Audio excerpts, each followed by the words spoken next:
Ladies and gentlemen, welcome. My name is Alex Dworkin and I'm a managing partner at 40 Capital. We specialize in a very unique mathematical approach to the stock market, which allows us to predict the stock market and individual stocks with amazing accuracy. Today is a launch of our new series called Countdown to Armageddon. And if you look at the title of today's video, it has 1,390 days associated with it.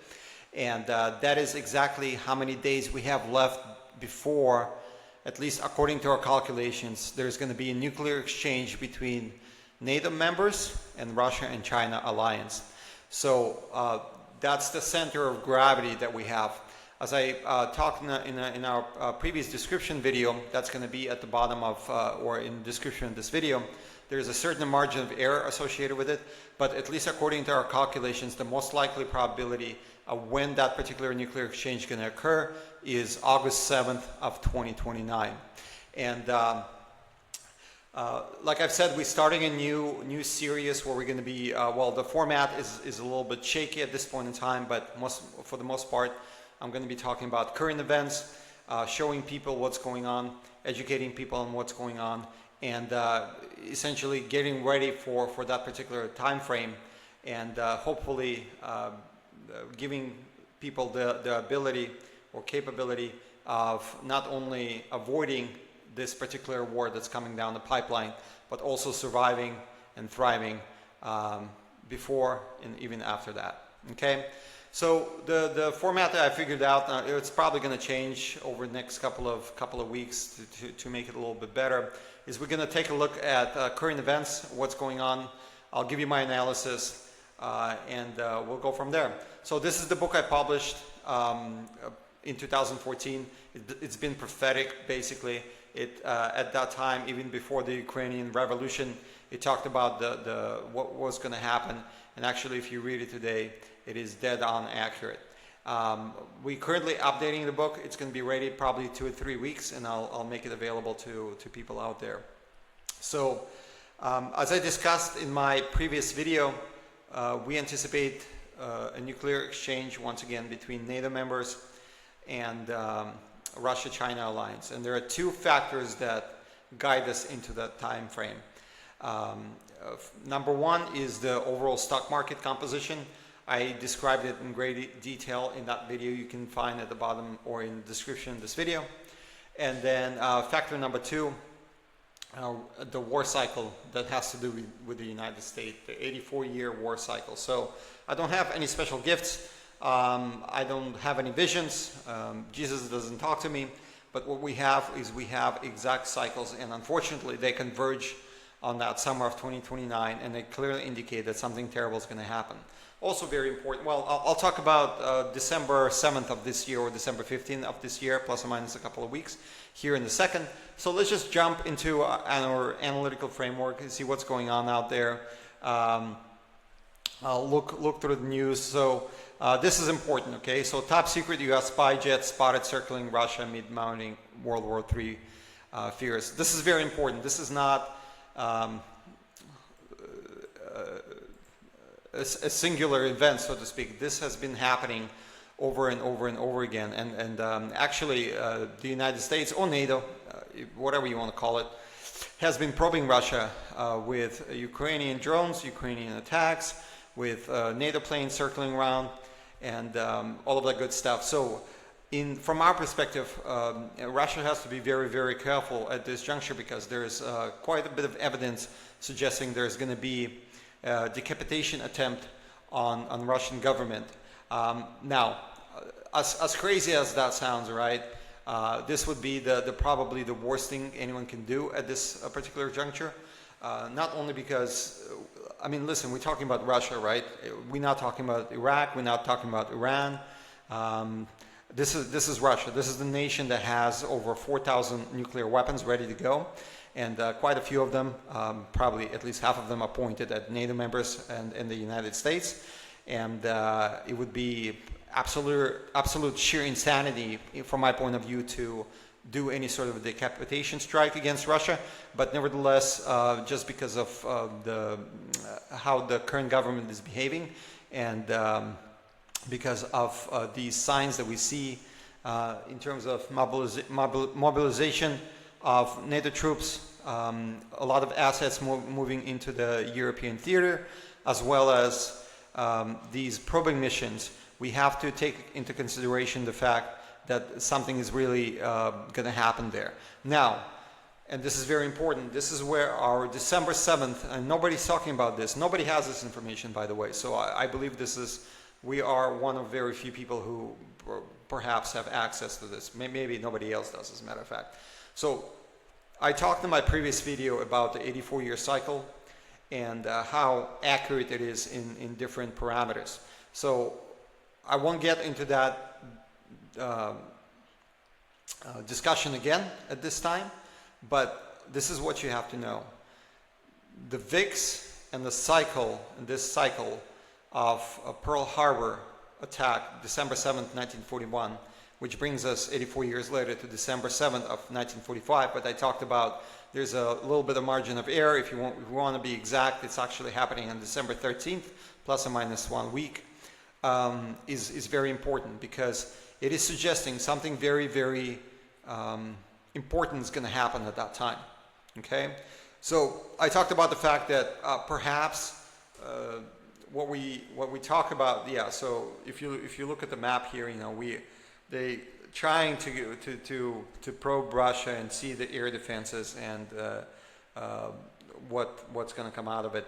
But what I was saying is that there's only a very few events that can cause a significant decline in the stock market or a significant increase in volatility on the flip side of it. And I would argue that there's only two possibilities. One of them is being a natural disaster event, which is a black swan event kind of a thing. And the only other possibility is that there's some sort of attempt or an attack on Russian Federation from NATO. And then Russia responds in such a way that melts down the markets or introduces quite a bit of volatility into the system. So this is going to be very important benchmark and time frame to look into this particular matter. So we just have a couple of weeks to wait to clear that up. Okay. So let's see what else. Basically, you know, this great article from Zero Hedge, momentum from Trump-Putin talks in Alaska has run out. Kremlin. So this is very common before, if you study history, this is very common before major wars start. It's been my argument that this particular war has already started. World War III, I mean, is just a matter of how you decide what's going on. You know, from my perspective, NATO is already fighting Russia in Ukraine. It's just that they're using Ukrainian soldiers as opposed to fighting directly. So in that sense, the war has already started. But from our perspective, the most important date for us is not this December 7th that's coming up, but the summer of 2029 when we anticipate the war to really kick off. But this is very common. This is very common because if you look throughout history, typically leaders that end up being on opposing sides of the trenches, so to speak, very often meet, discuss things, and then, you know, act like they're best friends, and then, you know, a couple of months later they're killing or slaughtering each other's populations by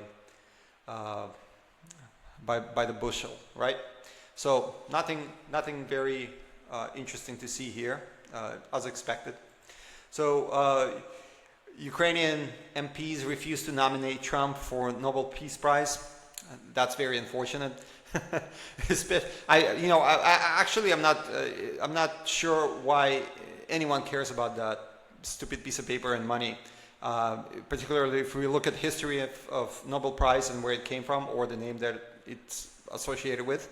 So of a mass murderer or somebody who created such a weapon system, TNT, dynamite, that killed millions. So I'm not sure why anybody cares or wants it, but apparently President Trump is really into it, and he wants that piece of paper saying that he accomplished these great things. In the meantime, he's getting ready to send Tomahawks to Russia, and this is also very important. Let me see. So yeah, this is the article. As you know, this has been all over the news. Trump is getting ready to give permission. Some people say that's not going to happen. He's backpedaling again, and perhaps, hopefully, that is indeed the case. But he is indicative of giving Tomahawks to Ukraine. And if you know anything about that, the biggest problem with Tomahawks is they could be nuclear tipped, right? So imagine you're Russians, or imagine let's flip the situation a little bit. Imagine that Russia has a base in Mexico. It doesn't really matter where in Mexico. And they've moved nuclear weapons there. What do you think the United States is going to do? Or they've placed missiles there that have the capability to carry a nuclear weapon. What do you think the United States is going to do? Well, they're going to go to war automatically. And that's essentially the situation as we speak today. When Russia, hopefully, once again, that doesn't happen, apparently he's backpedaling again, but if Russia decides to, I'm sorry, if the United States and Trump decide to send Tomahawk missiles to Ukraine, that's going to be a very dangerous situation, because that automatically puts the United States in direct confrontation with Russia. Point number one is that only Americans can run that system. And more importantly, once again, the Tomahawks can be nuclear tipped. So if Ukraine does shoot the missile towards Moscow, for example, they don't know whether it's nuclear tipped or not. And the response is going to be probably pretty bad. And perhaps that's exactly what we're looking at in terms of our December 7th time turning point associated with Pearl Harbor and that 84-year war cycle that I mentioned earlier. Perhaps that's exactly what's going to happen. I mean, the timing is sort of lining up. Perhaps they do authorize it. Perhaps they do send it to Ukraine. And by the way, before they actually begin talking about it, most likely those missiles are already in Ukraine. It's just they reserve the right not to use them. So perhaps that's what's going to happen. Perhaps they shoot it at Russia, and even before the missiles get there, Russia responds in such a way that perhaps levels Germany, or perhaps levels a number of American bases around the world. So yeah, this is a very dangerous situation. Okay, and the same article on the subject matter. Obviously, it's going to damage your relationship. The relationship is going to be gone, as a matter of fact. I mean, if you're adversary, and put yourself in Russian shoes, you can argue whatever you want about the Ukrainian war and what's going on, whether it's right or wrong, but put yourself in Russian shoes. If the United States is positioning missiles, and nuclear capable missiles, that they're about to shoot towards your capital city, what do you think is going to happen? I mean, what if they do the same thing to the United States? I mean, once again, if they put missiles in Mexico or Canada pointing in Washington, and those missiles are capable of carrying nuclear weapons, what do you think is American response going to be? Well, same thing is going to happen with Russia, right? So let's see, what else? Moldova just had an election. This is probably not very important for current consumption.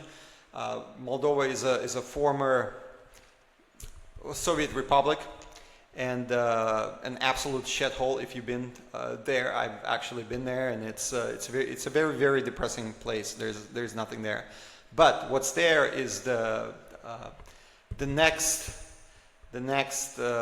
barracks for the NATO to use against Russia, to send troops to die. And these are Russian people again, once again, with a different variant from the... Actually, there is no difference between them and the Ukrainians and Russians, in my opinion, if you study history and if you're familiar with that region as I am. So this is the next base for NATO to use against Russia, and for people to die. So if you're a man in Moldova, get the hell out before you can, okay? So that's my advice to you. So yeah, let's see what else. So this is going to be an absolute disaster. EU pressures Belgium to tap frozen Russian assets. This is theft, basically. they've been trying to figure out since Russia invaded Ukraine how they can twist and turn and flip and make it apparent that they're not stealing the money, but this is what it is. This is theft. There's no other way to put it, and this is going to be absolutely detrimental to the European Union if they need any more problems, and the destruction of their financial system. So yeah, good luck. Take their money. Let's see how far you get away with that, and let's see if you have any other investors contributing any additional capital to this heaven and earth known as European Union. So let's see. Can war be evaded? This is by Paul Craig Roberts, and absolutely brilliant man. I agree with him on a number of different things, but basically I encourage you to go to his website right here, read some of the articles he publishes. My primary agreement with him in terms of Russia and Putin is that they're being pacified by the United States to the extent where they're gonna lead. It's gonna lead to the nuclear war, because they're not responding in the way they should be responding to all of these provocations. They should have been much more aggressive, and I would agree with Paul Craig Roberts on this as well. From the beginning, they should have taken Ukraine, they should have kicked NATO out, all of the foreign influences. And if they did that right away, as opposed to fighting this very prolonged war, we would have been in an entirely different situation where there would have been a very clear line between NATO and Russia, and NATO would know not to do all of these provocations that will eventually lead to the nuclear war. So in this particular article, he talks about the fact that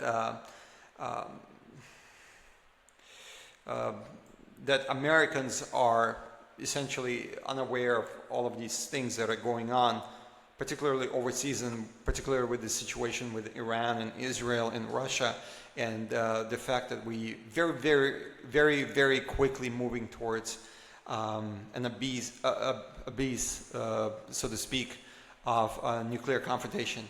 And at least according to our calculations, he's absolutely right. It's just going to take a couple more years. The war is not kinetic yet, at least directly between NATO, the United States, and Russia, but it will soon be. And perhaps this time frame of December 7th is exactly what we're looking for. So very interesting article. Read it, take a look at it. And this is news from Russia. I follow Russia very closely. I am fluent in Russian, so you're getting direct messaging from me, not translated. But basically, the Russians are saying that the United States is getting ready for a nuclear test, which we will perhaps see over the next couple of months. So this is also very important, because the posturing between the United States and Russia towards the use of nuclear weapons is becoming more and more aggressive as we go. And it is once again pointing towards that confrontation or towards that nuclear exchange. I see absolutely nothing that either country is doing to de-escalate the situation. Well, actually, Russia is doing quite a bit to de-escalate the situation. They're trying very hard not to get involved in a hot conflict between NATO and Russia, but from the side of the United States and NATO, which is one and the same, I guess, there's quite a bit of confrontational stance, so to speak. Okay, so let's finish off with financial markets. And I often talk about the stock market. This is not, or this particular forum is not what I'm going to do, but basically everyone is talking about the continuation of the melt-up. I just want to warn you and be very careful in this particular situation, because we are pushing at the levels, and especially as we go into that December time turning point. And the people that follow us, we actually have exact calculations of when an upcoming top will occur, and it's coming up very soon. And when that happens, the market will roll over and begin to decline quite significantly. And in regards to that, that's to be anticipated, that is to be expected. The stock market is playing out exactly as it should be playing out especially if we take that nuclear exchange into consideration. So we're topping out right now.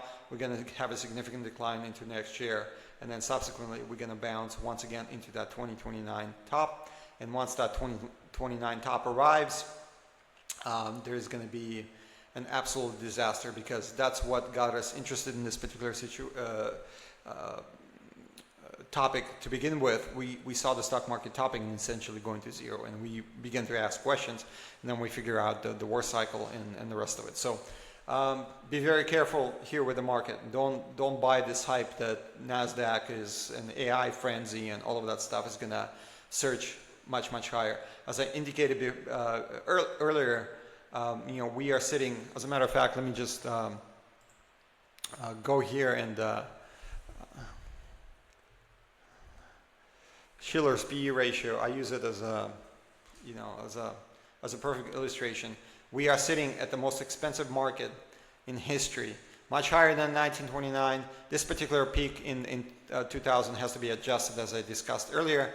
It's more like 35 as opposed to this particular peak of 41, because there were no earnings for a lot of the tech companies. But anyway, point being is that we are sitting at a valuation that is extremely high.